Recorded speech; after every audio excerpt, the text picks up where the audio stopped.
வணக்கம் நண்பர்களே. ரிலேஷன்ஷிப்பை பொறுத்த வரைக்கும் நம்பிக்கைங்கிறது ரொம்ப ரொம்ப முக்கியமான விஷயங்க. ஒரு மனைவி கணவன் மேல் வச்சிருக்க நம்பிக்கை, கணவன் மனைவி மேல் வச்சிருக்க நம்பிக்கை, லவர்ஸுக்கு மத்தியில் இருக்கிற நம்பிக்கை எந்த அளவுக்கு ஸ்ட்ராங்காக இருக்கோ அந்த அளவுக்கு அந்த ரிலேஷன்ஷிப் பார்த்தீங்கன்னா ரொம்ப ஹெல்த்தியாகவும் சந்தோஷமாக இருக்க ஆரம்பிக்குது. உண்மையிலே நமக்கு ஒருத்த மேல் நம்பிக்கை வருதுங்கிறது அவ்வளோ ஈஸி கிடையாதுல்ல. பல நாட்கள் ஆகும், பல மாதங்கள் ஆகும், ஏன் பல வருஷங்கள் கூட ஆகும். பட் அதே நம்பிக்கை இல்லாமல் போகிறதுக்கு ஒரு செகண்ட் போகுது. அது போல தாங்க ரிலேஷன்ஷிப்பை பொறுத்த வரைக்கும் நம்பிக்கை இல்லாமல் போகிறதுக்கு பல காரணங்கள் இருந்தாலும் நம்ம அதிகமாக பார்க்கக்கூடிய அதிகமாக கேள்விப்படக்கூடிய ஒரு காரணம் என்ன அப்படின்னா சந்தேகம். இந்த சந்தேகங்கிறது மட்டும் ஹஸ்பண்ட் ஒய்ஃபுக்கு மத்தியில், லவர்ஸுக்கு மத்தியில் வந்துருச்சுன்னு வச்சுங்க, வைரஸை விட கொடுமையானதுங்க.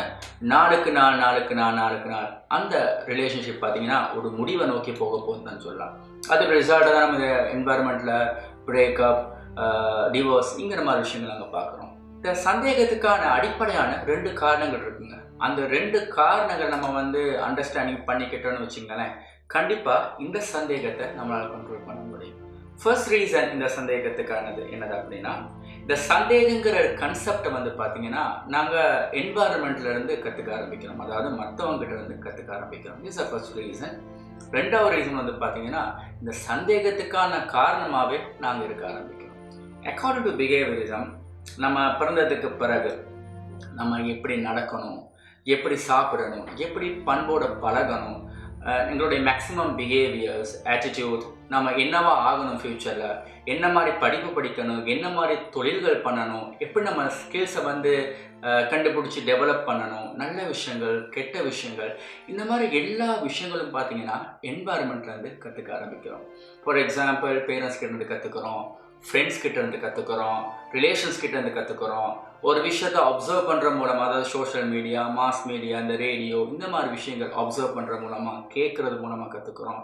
அதே மாதிரி ஒரு சிலரை பார்த்து இன்ஸ்பயர் ஆகி வர மாதிரி நானும் ஆகணும் அப்படின்னு நினச்சி கற்றுக்கிற விஷயமா இருக்கலாம். இது எல்லாமே பார்த்தீங்கன்னா என்வாயர்மெண்ட்லேருந்து கற்றுக்கிற ஒரு விஷயம். அட் த சேம் டைம் உங்களோட ஆல் பர்சனாலிட்டி பார்த்தீங்கன்னா இந்த என்வாயர்மெண்ட் நூடாகத்தாங்க டெவலப் ஆக ஆரம்பிக்குது. ஸோ அது போல தான் இந்த சந்தேகங்கிற ஒரு கன்செப்ட் பார்த்தீங்கன்னா இந்த என்வாயர்மெண்ட் சொல்லக்கூடிய மற்றவங்கிட்ட இருந்து நம்ம கற்றுக்க ஆரம்பிக்கும். ஃபார் எக்ஸாம்பிள், ஒரு நபர் எடுத்துங்களேன், அது கேர்ளாகவும் இருக்கலாம், பாயாகவும் இருக்கலாம். ஸோ அந்த நபர் என்ன பண்ணுறாரு அப்படின்னா, தனக்கு பிடிச்சவங்க இருக்கத்தக்கன ஒரு சிலரோட ரொமான்டிக்காக சேட் பண்ண ஆரம்பிக்கிறாங்க. அதாவது பியூராக சொல்ல போனால் சீட் பண்ண ஆரம்பிக்கிறாங்க. இந்த மாதிரி நிறைய விஷயங்கள் பார்த்தீங்கன்னா நம்ம சமுதாயத்தில் நடக்குதுங்க. இந்த மாதிரி விஷயங்கள் நம்ம பார்க்கறதுனால, இந்த மாதிரி விஷயங்கள் நம்ம கேள்விப்படுறதுனால நமக்கு என்ன நடக்குது அப்படின்னா, நமக்கு பிடிச்சவங்களும் இந்த மாதிரி சீட் பண்ணுறாங்களோங்கிற ஒரு சந்தேகம் பார்த்தீங்கன்னா என்வாயர்மெண்ட் ஊடாக, அதை நாங்கள் பார்க்குறது ஊடாக எங்களுக்கு ஏற்பட ஆரம்பிக்கிறதுங்க. இதுதாங்க நம்ம சந்தேகங்கிற ஒரு விஷயத்தை ஃபீல் பண்ணுறதுக்கு அடிப்படையான காரணம்.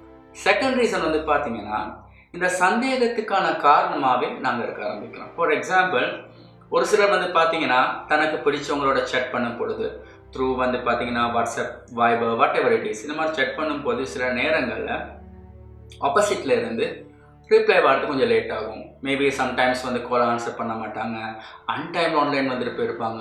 இந்த மாதிரி சுச்சுவேஷன்ஸில் ஒரு சிலர் என்ன நினைக்கிறாங்க அப்படின்னா, தனக்கு பிடிச்சவங்க சீட் பண்ணுறாங்களோ, இல்லாட்டி தன்னை அவாய்ட் பண்ணுறாங்களோ, இல்லாட்டி வேறு யாராவது தனக்கு பிடிச்சவங்க உஷார் பண்ண ட்ரை பண்ணுறாங்களோ, இந்த மாதிரி தாட்ஸ் எல்லாம் பார்த்தீங்கன்னா வர ஆரம்பிச்சிருது ஒரு சில நபர்களுக்கு.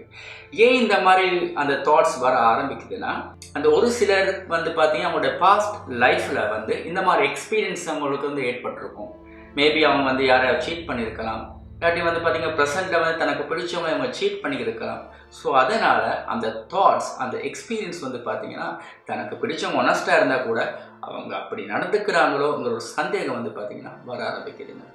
நம்ம ஆரம்பத்தில் பார்த்துருப்போம், இந்த சந்தேகத்துக்கான ரீசன் என்வாயர்மெண்ட் நம்ம பார்க்குறதுனால எங்களுக்கு ஏற்படுது அப்படின்னு. பட் இந்த ரீசன் அப்படி கிடையாதுங்க.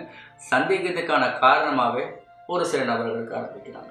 உண்மையிலே நம்ம ரிலேஷன்ஷிப்பை பொறுத்த வரைக்கும் ஆனஸ்ட்டாக இருக்க ஆரம்பிச்சேன்னா, பிடிச்சவங்களுக்கு நான் உண்மையாக இருக்க ட்ரை பண்ணேன்னா கண்டிப்பாக இந்த மாதிரி தாட்ஸ் வராது. காரணம், அப்படி வரும்பொழுது நம்ம திங்க் பண்ண ஆரம்பிப்போம், ஓகே நான் அப்படி பண்ணலை, நான் உண்மையாக இருக்கேன், எனக்கு பிடிச்சவங்களுக்கு நான் உண்மையாக இருக்க ட்ரை பண்ணுறேன், ஸோ அதுபோல் அவங்களும் உண்மையாக இருக்காங்க அப்படிங்கிற ஒரு நம்பிக்கை உங்களை உதாரணமாக வச்சு உங்களுக்கு பார்த்தீங்கன்னா அவங்க மேலே அந்த நம்பிக்கை வர ஆரம்பிக்கும். உண்மையிலே இந்த சீட்டிங்கிறது பார்த்தீங்கன்னா ஒரு அன்ஹெல்தியான ஒரு பிஹேவியர்னு சொல்லலாங்க. ஏன்னா நம்ம ஒருத்தரை சீட் பண்ணும் பொழுது அந்த டைம் எங்களுக்கு ஒரு ஃபன்னாகவும் ஹாப்பியாகவும் இருந்தாலும் அந்த எக்ஸ்பீரியன்ஸ், அந்த நெகட்டிவ் அந்த எக்ஸ்பீரியன்ஸ் வந்து பார்த்தீங்கன்னா நம்ம மனசில் ஆழமாக பதிய ஆரம்பிக்கிறது.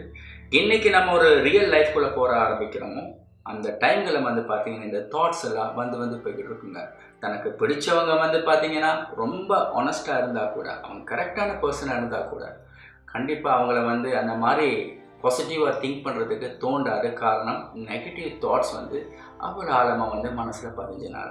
அதே சமயத்தில் நம்ம வந்து மற்றவங்ககிட்ட இருந்து எப்படி இந்த சந்தேகங்கிற கன்செப்டை கற்றுக்கிட்டோமோ அதுபோல் நமக்கு பிறகு வரக்கூடிய ஜென்ரேஷனுக்கு இந்த சீட்டிங்கிற கன்செப்டை கற்றுக் கொடுத்துக்கிட்டு இருக்காங்க. ஏன்னா சீட்டிங்கான அடிப்படையான காரணம் என்ன அப்படின்னு நம்ம யோசித்து பார்க்குற நேரம் நம்ம எல்லாத்துக்கும் பார்த்தீங்க ஆஸ் எ ஹியூமன் பீயிங் ஒரு தேவைகள் இருக்குது. அந்த தேவைகளை நோக்கி தாங்க நம்மளோட வாழ்க்கை வந்து பார்த்திங்கன்னா நகர்ந்துக்கிட்டு இருக்குது. For example physiological need, sexual desire, பசி, தாகம், இதை நோக்கி நம்ம வாழ்க்கை போகுது. அதே மாதிரி செக்யூரிட்டி நீட், நம்ம ஏதாவது நம்ம ஃப்யூச்சரில் சேர்த்து வைக்கணும், நம்ம ஃபேமிலிக்காக சேர்த்து வைக்கணும், நம்மளுடைய பிள்ளைகளுக்காக வேண்டி சேர்த்து வைக்கணும், ரிலேஷன்ஸுக்காக வேண்டி ஏதாவது சேர்த்து வைக்கணும். இந்த மாதிரி சேர்த்து வைக்கிறது இல்லையா, அதாவது ஒரு பணத்தையாக இருக்கலாம், பொருளையாக இருக்கலாம், இந்த மாதிரி விஷயங்கள் சேர்த்து வைக்கிறது இல்லையா, செக்யூரிட்டிக்காக வேண்டி அவங்க வந்து என்ன பண்ணுறாங்க அப்படின்னா அதை தேடி ஓட ஆரம்பிக்கிறாங்க. அதே மாதிரி பார்த்தீங்கன்னா பேர், புகழ், சமுதாயத்தில் நல்ல ஒரு ஸ்டேட்டஸில் இருக்கணும், நல்ல ஒரு பொசிஷனில் இருக்கணும், மற்றவங்களை தன்னை பார்த்து மதிக்கணும், இந்த புகழ் பேரை தேடி ஓட ஆரம்பிக்கிறாங்க. அது போல தாங்க இந்த சைக்காலஜிக்கல் நீட், பாசம், நேசம், அன்பு, காதல், இதை தேடி நம்ம மனசு ஓட ஆரம்பிக்குதுங்க. ரிலேஷன்ஷிப்பை பொறுத்த வரைக்குங்க இந்த சைக்காலஜிக்கல் நீடுங்கிறது என்ன அப்படின்னா ஒருத்தர் இன்னொருத்தர் உணர்வை வந்து புரிஞ்சுக்கணும்னு நினைக்கிறது, தனக்கு பிடிச்சவங்களுக்கு அதிகமாக அட்டென்ஷன்ஸை வந்து கொடுக்கணும்னு நினைக்கிறது, அதிகமாக டைம் ஸ்பெண்ட் பண்ணணும்னு நினைக்கிறது, எந்த ஒரு விஷயத்தையும் நம்மளுடைய பாயிண்ட் ஆஃப் வியூவில் மட்டும் பார்க்காம நமக்கு பிடிச்சவங்களுடைய பாயிண்ட் ஆஃப் வியூவில் இருந்தும் பார்க்கணுன்னு பிடிச்சவங்க யோசிக்கிறது, இதெல்லாம் பார்த்தீங்கன்னா சைக்காலஜிக்கல் நீடுங்க. இந்த நீடு என்றைக்கு ஃபுல்ஃபில் ஆகாமல் இருக்குதோ அன்னைக்கு ஒரு சிலர் வந்து பார்த்தீங்கன்னா இன்னொருத்தரை தேடி வந்து போக ஆரம்பிக்கிறாங்க. ஸோ என்றைக்கும் நண்பர்களே ஒரு பிரச்சனை எப்படி ஃபேஸ் பண்ணுறது, எப்படி நம்ம வந்து சமாளிக்கிறங்கிறத பற்றி மட்டும் யோசிக்காமல் அந்த பிரச்சனைக்கான ஒரு காரணம் இருக்கும்ல, அந்த காரணத்தை தேடி கண்டுபிடிச்சி அதை நீங்கள் ஷார்ட் அவுட் பண்ணிட்டீங்கன்னு வச்சிங்களேன், அந்த பிரச்சனையும் இருக்காது. அது போல தாங்க என்றைக்கு தனக்கு பிடிச்சவங்க சீட் பண்ணுறாங்களா இல்லையான்னு யோசிக்கிறத விட இந்த சீட்டிங்கான அடிப்படையான காரணமான அந்த சைக்காலஜிக்கல் நீட் அதை ஃபுல்ஃபில் பண்ண ஆரம்பிச்சிங்கன்னு வச்சிங்களேன், அந்த சீட்டிங்கான வாய்ப்பே இல்லாமல் போகுது. ஸோ செயல் எப்படியோ பலனும் அப்படியே. ஸோ நண்பர்களே திங்க் பண்ணுங்கள், ட்ரை பண்ணுங்கள். இந்த பதிவு உங்களுக்கு பிடிச்சிருந்தா லைக் பண்ணுங்கள், ஷேர் பண்ணுங்கள், மறந்துடாமல் சப்ஸ்கிரைப் பண்ணுங்கள். See you.